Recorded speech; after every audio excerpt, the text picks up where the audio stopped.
Welcome to Thamarai recipes. இன்றைக்கி நம்ம சேனலில் நல்ல ஹெல்த்தியான ஒரு பிரேக்ஃபாஸ்ட் டின்னர் ரெசிபி தாங்க. வாங்க எப்படி செய்யுதுன்னு பார்க்கலாம். வீடியோக்குள்ளே போகிறதுக்கு முன்னாடி நம்ம சேனலை ஃபஸ்ட் டைம் பார்க்குறீங்கன்னா சப்ஸ்கிரைப் பண்ணிக்கோங்க. வீடியோ உங்களுக்கு பிடிச்சிருந்தா மறக்காமல் உங்கள் ஃப்ரெண்ட்ஸ்க்கு ஷேர் பண்ணுங்கள். இன்றைக்கி நான் ஒரு டம்ளர் அளவுக்கு கம்பு எடுத்துருக்குங்க. இது 1/4 கிலோ கம்பு.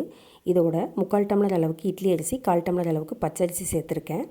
அதோட 1/4 டம்ளர் துவரம்பருப்பு, 1/4 டம்ளர் கடலைப்பருப்பு சேர்த்துட்டு 1/4 டம்ளர் பச்சை பயிறு சேர்த்துக்கிறேன். நீங்கள் விருப்பப்பட்டால் பாசிப்பருப்பு கூட சேர்த்துக்கலாம். இதோட அரை ஸ்பூன் வெந்தயம் சேர்த்துட்டு நல்லா கழுவிக்கலாங்க. 2லேருந்து 3 தடவை கழுவிட்டு இதை 4 மணி நேரம் ஊற வச்சிடலாம். அரிசி ஊற வைக்கும் போதே நான் 4லேருந்து 5 வரமிளகா தண்ணியில் கழுவிட்டு ஊற வச்சுருக்கேங்க. அப்போ அரைக்கிறதுக்கு ஈஸியாக இருக்கும். இப்போ இந்த கம்பு அடை செய்கிறதுக்கு உளுந்து 1/4 டம்ளர் ஊற வைக்கிறேங்க. இதை தனியாக ஊற வச்சுக்கிறேன். நீங்கள் விருப்பப்பட்டால் அரிசியோடு சேர்த்து கூட ஊற வச்சுக்கலாம். இப்போ நம்ம உளுந்தை அப்படியே தோலோடு அரைச்சிடலாம். இப்போ மொத்தமாக எல்லாம் ஊறினதுக்கப்புறமா ஒன்றா கலந்துடலாம். இதோட நான் 2 கொத்து கருவேப்பிலை சேர்த்துக்கிறேன். கூடவே 2 ஸ்பூன் அளவுக்கு சீரகம் சேர்த்துட்டு இதை நல்லா கிரைண்டரில் சேர்த்து அரைச்சிட போகிறோம். கிரைண்டரில் அரைக்கும்போது நமக்கு மாவு நல்லா நிறைய ஆகும். இப்போ குறப்பாக கிரைண்டரில் அரைச்சி எடுத்துடலாம். இப்போ நமக்கு மாவு ரெடி ஆகிடுச்சு. இது உப்பு சேர்த்து கலந்து வச்சிடலாங்க. இப்போ இந்த மாவில் மொத்தமாக எடுக்காமல் நான் கொஞ்சமாக எடுத்துட்டு அதோட கொஞ்சம் வெங்காயம், பச்சை மிளகாய் எல்லாம் கலந்து ஊற்ற போகிறேன். இந்த மாவு நான் அரைச்சி எடுத்ததுக்கப்புறமா ஒரு அரை மணி நேரம் கழித்து தோசையை ஊற்றி எடுத்தேன்.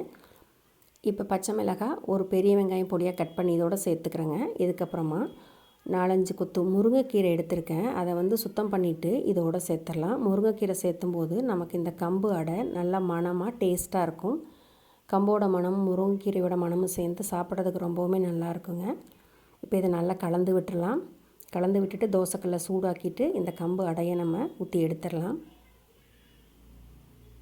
இப்போ இதை நல்லா கலக்கிட்டு அதுக்கப்புறமா ஊற்றலாங்க.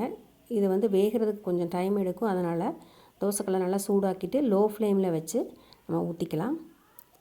இப்போ கொஞ்சம் கெட்டியாக தான் இருக்குங்க, மொந்தமாக இருக்கிற மாதிரி இருக்குது. அதை நம்ம நல்லா தேய்ச்சி விட்டுட்டு 2 பக்கமும் வேக வச்சு எடுக்கணும். இப்போ கொஞ்சம் எண்ணெய் மேலே ஊற்றிக்கலாங்க.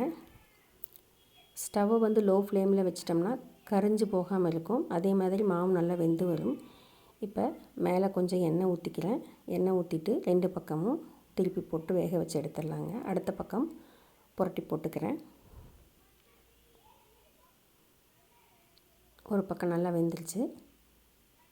பச்சரிசி சேர்த்தும் போது உங்களுக்கு அடை கொஞ்சம் முறுமுறுப்பாக வரும். இப்போ 2 பக்கமும் வேக வச்சு எடுத்தாச்சு. இதை தேங்காய் சட்னியோடு சாப்பிடும்போது ரொம்பவுமே நல்லாயிருக்கும். நீங்களும் ட்ரை பண்ணி பாருங்கள். தேங்க்ஸ் ஃபார் வாட்சிங்.